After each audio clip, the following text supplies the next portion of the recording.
the river used to sing. Folks in town swore its waters carried a tune, soft as a hymn on Sunday mornings, running clear and quick beneath the cottonwoods. But by the time Caleb Boone limped into Dawson's Crossing, the song had long since died. The river lay shallow, hushed, as though it, too, had grown tired of listening to the gossip of men. Caleb's boots crunched on dry gravel as he came into view.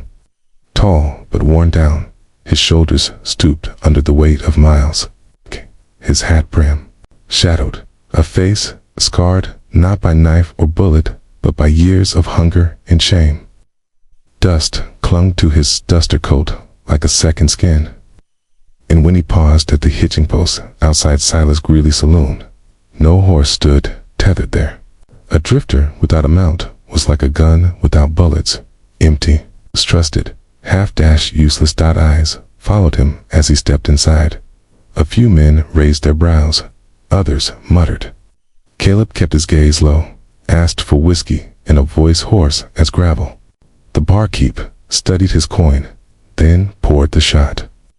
But before Caleb could lift it, Silas flicked the glass over with a sneer. Amber liquid spread across the bar like wasted gold. Men like you bring storms, Silas muttered. We've had enough trouble? Caleb didn't answer. He picked up his coin, pocketed it, and turned. Silence trailed him like smoke. On the boardwalk outside, Clara Dawson had been watching. She stood in the doorway of her Riverside Inn, plain dress dusted with flour, auburn hair pinned back in loose strands. People said she was kind because no one else would be widowed too young, running a business that clung to survival as tightly as she did. But kindness made easy prey in a place where whispers traveled faster than wagons. She saw the glass spilled, saw the way Caleb's jaw tightened, yet he swallowed his anger. Her heart clenched at the familiarity of it, a quiet endurance, refusal to fight back because losing had become second nature. She knew it too well. When Caleb passed, she spoke softly. Rooms are empty if you need a roof. He stopped, startled. His eyes, sharp blue beneath the dust, flicked toward her. Suspicion lived in his stare, but also hunger, not just for bread, but for the mercy behind her words. He tipped his hat, without answering, and walked on. By nightfall, he was at the river. Sitting on the bank, with knees drawn up, staring into water that no longer sang, he unwrapped a small bundle half a biscuit, hard as stone and chewed slowly, as if stretching time itself. Then a shadow crossed over him. Clara again, shawl wrapped tight against the chill, carrying a small cloth parcel. You won't last on scraps, she said. She held out bread, soft and fresh. He hesitated, as though taking it would bind him to some debt he could never repay. Finally, he reached out. Their fingers brushed, rough against soft. Neither spoke. The river whispered faintly, enough to carry the moment deeper than words. The next morning, townsfolk found Caleb fixing a shutter on Clara's inn. He hadn't asked for pay, just worked until his palms bled, hammer steady despite the limp that slowed him. Clara watched from the window, her expression unreadable, though when he glanced up, she didn't look away. By afternoon, gossip had spread like prairie fire. Martha Holloway, loudest tongue in Dawson's Crossing, told anyone who'd listen that Clara was desperate enough to bring strays into her life, even ones with shadows darker than night.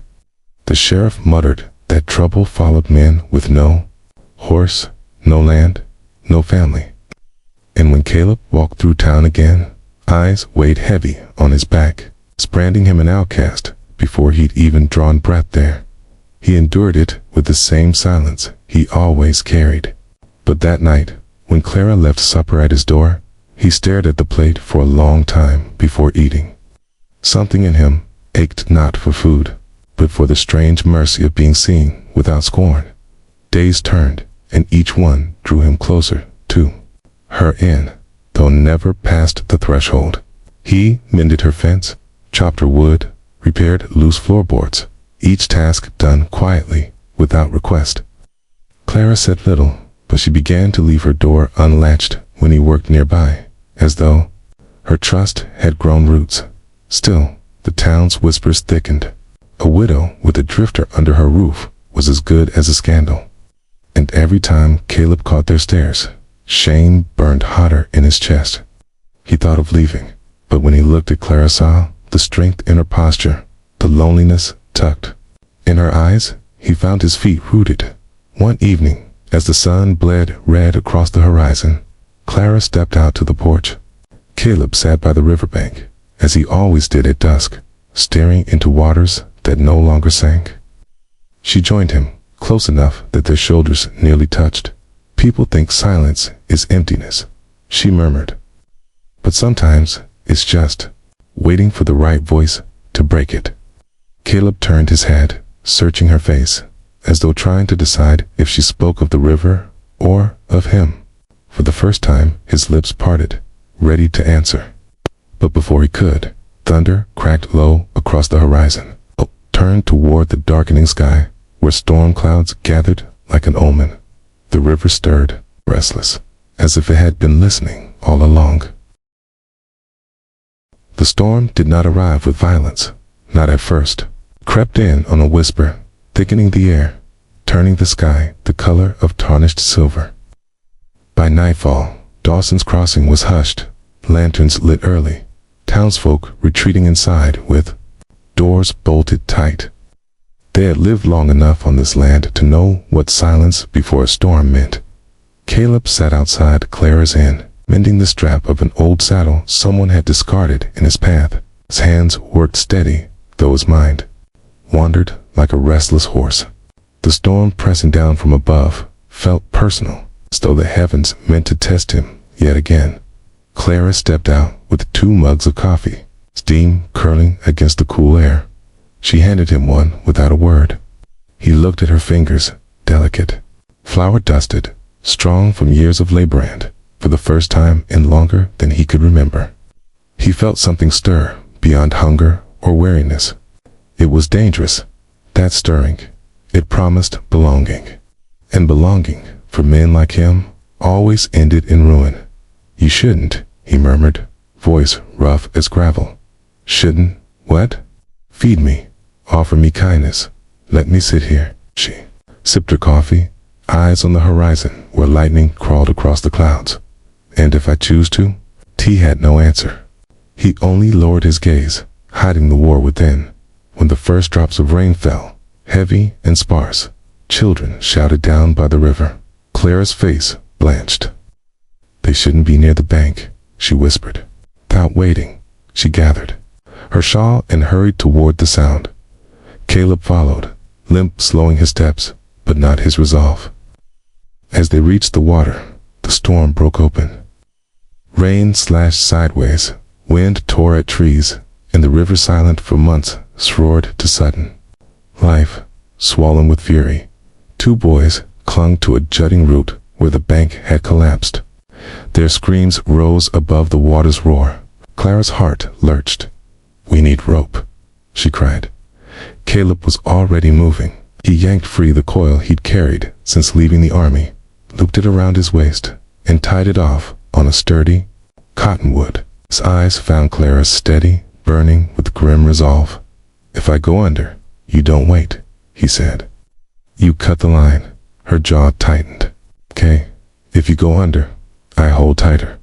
He almost smiled. Almost. Then he plunged into the torrent. The water seized him instantly, dragging, spinning, battering his body against hidden rocks. He forced his limbs forward, teeth gritted, the rope biting his waist. Lightning split the sky, illuminating the terror in the boys' faces. Caleb reached one, wrapped an arm around the child, shoved him toward the line. Clara hauled with all her might, pulling the boy onto solid ground. The second child clung farther out, water smashing over his head. Caleb fought his way closer, lungs burning, but the rope snapped taut, jerking him backward. He shouted, voice swallowed by the flood. Clara dug in her heels, rope shredding her palms, anchoring him against the pull of the river. Go, she screamed. You're not alone in this. Her words cut through the roar, slicing deeper than any blade. For a moment, Caleb saw himself, not as a drifter, not as a burden, but as a man with someone who believed. He surged forward, teeth clenched, and seized the second boy just as the bank crumbled beneath them. Clara screamed his name. But then, miracle, he broke the surface, both boys in his grip. She pulled, every muscle straining, until mud smeared her dress and her knees bled. Inch by inch, Caleb and the children crawled free. When at last they lay gasping on the bank, thunder rolled away like retreating hooves. The storm, having tested them, moved on. The boys clutched each other, shivering but alive. Caleb rolled onto his back, chest heaving, rope still biting into raw flesh. Clara bent beside him, hands trembling as she untied the knot, her shawl falling into the mud. For a long moment, neither spoke. Rain pattered softer now, washing blood and dirt from his face. You should have let me drown, he rasped, eyes closed. Clara's hands stilled. Don't ever say that. I've been running so long, he whispered. Every town, same whispers. Every night, same silence. Maybe the river wanted to take me. Her palm cupped his cheek, forcing him to look at her. Her eyes shone with something fiercer than pity. Then let the river take someone else.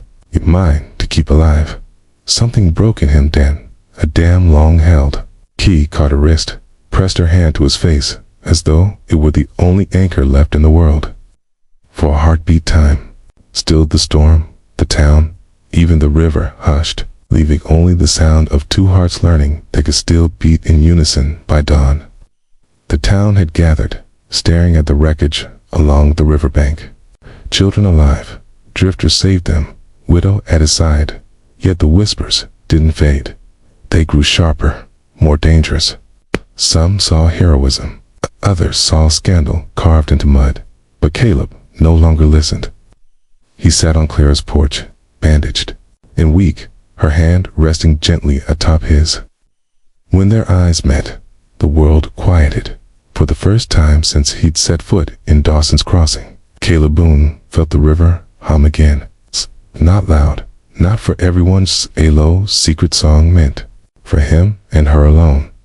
And somewhere deep inside, he knew storms were not finished with them.